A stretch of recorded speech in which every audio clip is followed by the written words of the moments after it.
This is another one of the activities at Lab Station 2. This is a model, again, of the water cycle. So in this case, we have the lamp on the left that is simulating the sun, and we have a plastic model of a landscape with mountains down to the flatlands. Okay. And we put a little bit of water in the tray. And then what we do is we put this lid on, and the lid has a little depression, and you can put some ice cubes in there to cool the air underneath it. So if we look from the side, that's where the ice cubes sit, and they're chilling the air just above the mountains there. We can put the lid on, and then we let this sit for a while. And as the air inside the plastic container heats up, the water vapor that's in the tray starts to rise.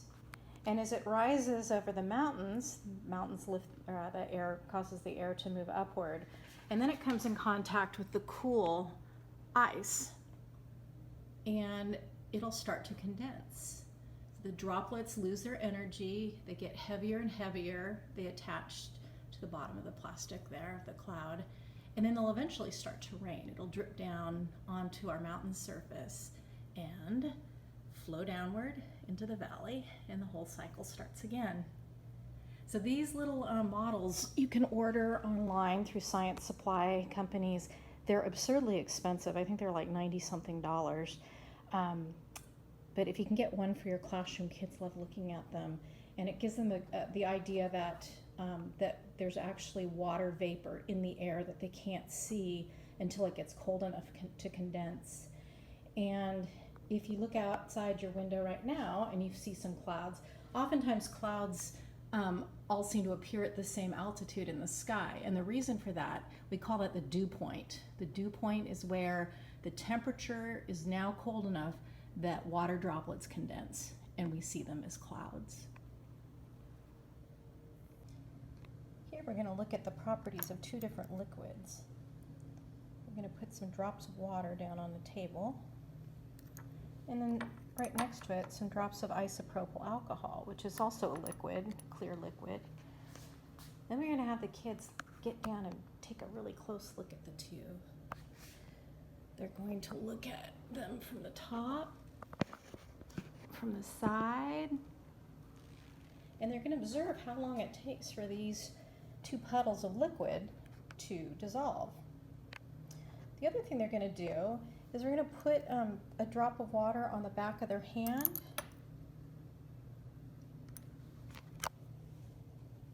and then ask them to blow on it and ask them what it feels like. And most kids will find that the alcohol feels much colder. If you've ever had a shot and they swab you, you know how it makes your skin feel a little cold. If you look closely, here's our water on the right, and here's our alcohol on the left, and you can see that the alcohol is spreading out quite a bit on the table compared to the water. And it's also starting to evaporate a little on the outside edge. So we'll come back in a few minutes and compare the two again. And it's been a few minutes, and I've come back to check our puddles, and you'll notice the alcohol is all gone. Look at the puddle of water, it's still sitting there. It's evaporated a little bit, but not very much. So the question is, why does this happen? Why does alcohol evaporate so much faster than water does?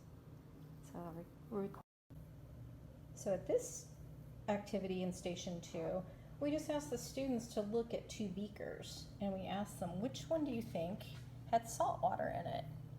And why is the salt remaining in the beaker after the water evaporated?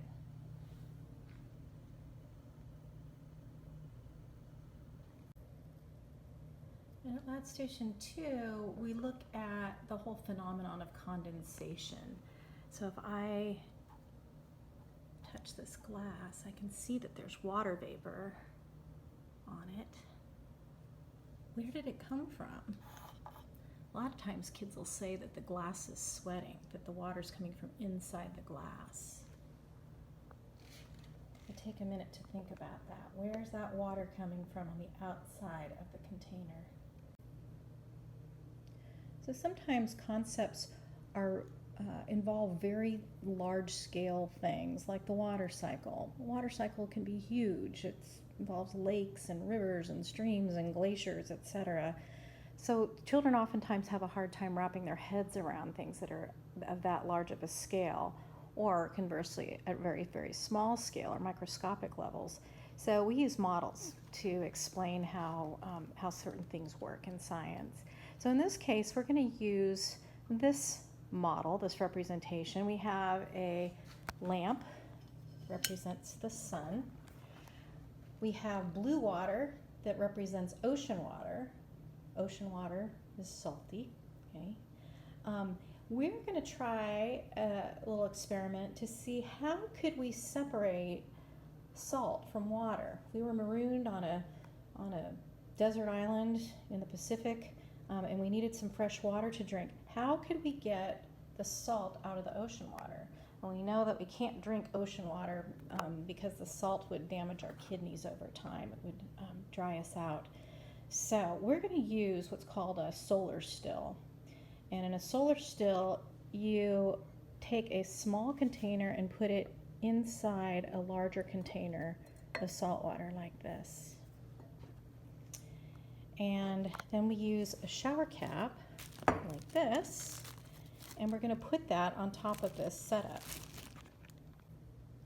Now, as the sun beats down on our ocean water, our salt water, what's going to happen?